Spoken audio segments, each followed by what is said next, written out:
The pursuit of money and material possessions has been a desire since time immemorial. But lately, the love for money for some people has become an all-consuming obsession. And maybe it can be connected to the fact that we now live in a global small world due to the internet. It is very easy to compare our lives with others and even become envious. When men become greedy, that selfish and excessive desire for more money than is needed pushes them to pursue money at any cost, even if it means compromising their own values and relationships. Unfortunately, when such vicious people make plans, it's only evil that you smell, and someone must catch the plague. This is the story of Susan Magara. Welcome back to Tavern Crime Chronicles. We explore strange, mysterious, chilling, and unsolved cases. If you have the nerve for fascinating stories, this is your channel. Today's story takes us to Hoima District, in the Midwestern region of Uganda. Situated about 200 kilometers from Kampala City, Hoima, now called the Oil City, is the apple pie that every investor is looking to bite as it houses numerous oil wells. With Uganda now venturing into oil drilling and refinery, Hoima has attracted investors, including the British, French, and Chinese. And with so much light shining at the end of the tunnel, all roads for job seekers, investors, and entrepreneurs are leading to Hoima, as it is the new rich kid on the block. But where there is good, the evil reaper must come to harvest. And in this beautiful growing region of Bunyoro is the Magara family. Susan Magara was born on July 23, 1989. With a silver spoon in one of the wealthiest and most influential families in Bunyoro region. Despite her humble, reserved nature, Susan hails from a long line of prominent names. She was the daughter of John Fitzgerald Magara, a prominent businessman in Bunyoro sub-region, and Mary Maureen Kabayanja. Her mother died when she was still an infant and was raised in the care of her stepmother, Miss Immaculate Abuli Magara. John is the proprietor of Bunyoro Dairy Farm and Nayati Rice Mills, dealing in production of spirits, farm inputs, while supporting farmers to grow rice and maize that his company buys back at favorable market pricing. Susan's grandparents include former First Deputy Prime Minister Henry Kajura, who also held various senior government posts. Kajura is now a senior presidential advisor on Bunyoro affairs and was bestowed the title of the crown wearer by the reigning Bunyoro King Solomon Gafabusa Iguru. This title is the highest recognition given by the kings of Bunyoro to award people who have outstandingly contributed towards the kingdom's development. Susan's great-grandparent, Loren Muganwa, participated in the fight for the return of the former lost counties of Bunyoro that had been given to Buganda by the British after the defeat of King Kabaliga of Bunyoro in 1899. Laurent, who was also a close confidant to the king, rose through the ranks to become the Chief Justice in Bunyoro Katara Kingdom. Now, so much can be said about this affluent family, but I hate to bore you with all the details. However, you will be glad to know that despite hailing from a wealthy and politically connected family, Susan lived a down-to-earth life, often socializing with people from all spheres of life. And on February 7, 2018, John Magara would receive a phone call that would shatter their family forever. So, sit down, relax, and probably grab a drink while I take you down this broken road. In late January 2018, a one Yakub Biensi alias Jacob organized and chaired a meeting at Yusufi Mosque in downtown Kampala. The meeting, consisting of 9 Muslim men, was called to lay strategies for raising funds to run the operations of the movement known as Madinat Tawheed wal Muhadiyin, MTM, which is loosely translated as the Holy Monotheistic City of Medina. MTM is known to be an offshoot of Allied Democratic Forces, a DF of which Yakub is a former combatant. At this godforsaken meeting, The members made suggestions which included kidnap of children of wealthy businessmen. And to entice them, he said the funds would be used as capital to start businesses to create sustainable source of revenue so that their operations would be facilitated. Their target was to raise $1 million. After intense suggestions and discussions, the members agreed to kidnap Susan, a cashier at Wendero Dairy Farm, and the daughter of John Fitzgerald Magara, a wealthy businessman. The Magara family was well known to Yaqub as he also hails from Bunyoro and had worked with them before. After tracking their target for days, Yaqub's team kidnapped Susan near her residence along Kabaka Anchagala Road in Rubaga Division on February 7, 2018. On this fateful day, she was dragged into a waiting car which drove off to Konj Nakawuka in Wakiso district, leaving her car abandoned at the gate. Yaqub would later take her to a 2-room rental house where she was guarded by a Hajara Nakandi, aged 35 years. It is here that Susan would unfortunately spend the next 20 traumatizing days as her captors negotiated for a ransom. Calls were made to Susan's parents demanding for a ransom of $1 million, an equivalent of 3.7 billion Ugandan shillings, before they could release their daughter.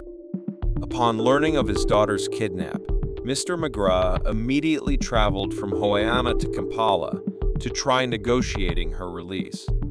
And as you can imagine, they desperately searched for the money from all their sources, and because the money being demanded was too much, their efforts were futile.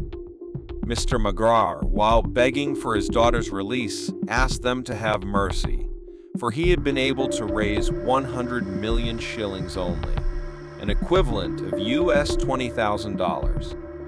On several of those negotiations, the kidnappers refused the sum of money being offered, and even had Susan Magara personally talk to her mother through a phone call, pleading for her ransom money. As if this could not get any worse, to show their seriousness, one day Yaqub went to the victim's location where she was being held together with one of his group members who had knowledge about torture and amputation. He had Susan's 2 fingers brutally cut off and were sent to her parents in an envelope. An anesthetic drug was injected near a cluster of nerves, numbing a larger area of the arm to allow the cutting off of 2 fingers from Magara's hand. One of the suspects, who were later arrested by a joint force, confessed. And although the case had been reported to police, they were unable to track the kidnappers because they used various SIM cards. A settlement was reached, with the family agreeing to pay US $200,000. The kidnappers instructed John Magara to drive his wife's car along Masaka Road to make the drop. The police were alerted to the instructions. When they reached MPG, the kidnapper told Magara to pick up a phone from the Welcome to MPG signpost, where further instructions would be given. However, the police intervened and the mission was called off. On February 17, 2018, the kidnapper made another call, instructing John Magara to take Bombo Road up to Matuga, where he would receive further directions on where to drop the ransom. As he was being given instructions to retrieve another phone from a school signpost, the police officer in the back seat of his car intervened, leading to the mission's cancellation. 2 days later, around 3 p.m., the kidnapper contacted John Magara and directed him to go to Haas Petro Station in Namasuba along Entebbe Road to retrieve a message or package from their daughter, Susan Magara.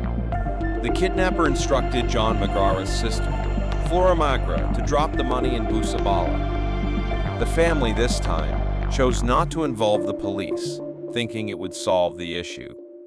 They successfully delivered US $200,000 as instructed.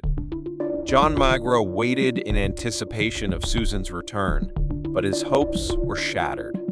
On February 28, 2018, he received a call from President Yoweri Kaguta Museveni, instructing him to go and identify a body with 2 missing fingers. He went to the scene in Kigo, along the Entebbe Express Highway, and lying lifeless in the bushes was his daughter's lifeless body. A chilling wind went through the whole nation, and fear gripped everyone who had been following the televised search for Susan Magara. How heartless could someone be that even after the ransom money was painfully delivered, their daughter's life was still taken? Fear gripped the nation. For you didn't know who was next, and as people held their families closer, the police even intensified their search with all the intelligence they could manage. Now, 2 days before Susan's body was recovered, something unusual happened at Hajara's residence, where their victim was being kept. Hajara received surprise guests who spent hours at her residence. Little did they know that Susan, the kidnapped lady they had been watching on television, was in one of the rooms.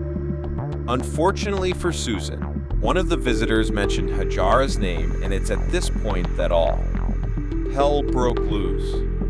Because they had always used pseudo-names, and for the most part, Susan was blindfolded to avoid being identified after her release. Hajara became impatient and restless, fearing that Susan would positively identify her. On informing Yaqub, the movement leader, another meeting was held at Yusafi for a way forward to release or kill her. Unfortunately for her, these heartless, greedy, and selfish men could not risk being discovered. Her fate was sealed. On February 27, Magara's killers tied her arms behind her back. Her mouth and nose were wrapped with sellotape. As she struggled to breathe, a lethal injection was administered, ending the 28-year-old's precious life. The kidnappers, meanwhile, started the processes of enriching themselves so that they could multiply the money as earlier discussed, or so they thought. They bought taxi minibuses for transport business, and even bought pieces of land in Mukono district, near Lake Victoria, where a mosque would be erected.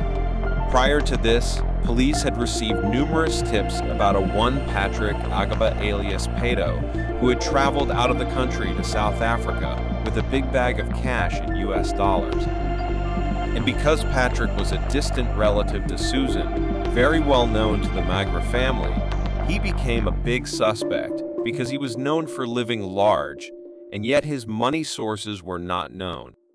His story is for another day, but this coincided with the time the ransom money was dropped and Patrick was tracked down while partying and lavishing in South Africa. However, he would later be released later for lack of evidence. One fateful day, the police, while making their investigations, tracked one SIM card which had earlier been used by the kidnappers to an elderly woman. She informed them that it belonged to her son, who would immediately be tracked down and arrested while hiding at a mosque in downtown Kampala. This man would later lead them to the rest of the group. These 9 horrid people remain on trial, and their sentence is yet to be decided as the case is still in court. And as Susan's family painfully come to court to testify and even listen to these heartless men confess, we condole with them every other day, for no parent should bury their child, let alone go through what they endured. Susan Magara was a kind-hearted, down-to-earth girl whose life was taken viciously at the prime of her youth. And as the courts deliberate a deserving punishment for her murderers, only we can pray that Susan's family finds solace in knowing that their daughter's murderers will never find peace, for no amount of prison sentence is enough justice. And folks, that was it for today. Tell me, what do you think about this chilling case? As usual, share your thoughts in the comments section down below. And if this is your daily dose of content, remember to like this video, share, and subscribe if you haven't. See you next time.